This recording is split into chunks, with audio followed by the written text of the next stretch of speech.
তাহলে আসুন বসুন আর বাড়ি ফিরে যান, তিনটে কথা শ্রবণ করেছে। তিনটে কথা শ্রবণ করেছে, তখন স্বামী তো জানে কত ভাগবত শুনেছে। স্বামী আবার বলছে, কি গো তুমি কি শুনলে ভাগবত, একটু বলো। বলছে, দূর বসায় তোমার ভাগবত, আমি যখন গেলাম তখন বললো আসুন, তারপরে বললো বসুন, তারপরে বললো বাড়ি ফিরে যান। মাঝখানে কি হয়েছে সেটা জানো না? আসুন বসুন আর বাড়ি ফিরে যান, তিনটে কথা শুনেছে।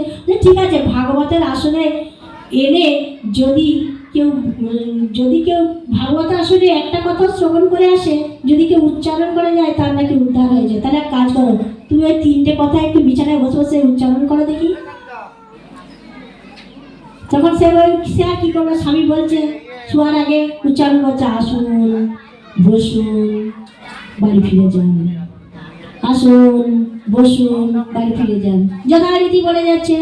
তখন চোর এসেছে, জানলা দিয়ে দেখছে, ও বাবা আমাদের আসতে বলছে তো, তাহলে চলো ভেতরে যাই। এসেছে, বলছে ও বাবা আবার বসতে বলছে তো, বসেছে। আসলো আর বসতে বললো, এ বাবা পিছনে মনে হচ্ছে চোখ আছে, তাহলে এ তো সাধারণ মানুষ না, এ তো দেবী। আবার বলছে বাড়ি ফিরে যান, এই আসুন বসুন আবার বাড়ি ফিরে যান, আমি তো দেখছি চোখ বন্ধ করা আছে, তাহলে পিছন দিকেও একটা চোখ আছে, এ তো সাক্ষাৎ ভগবান।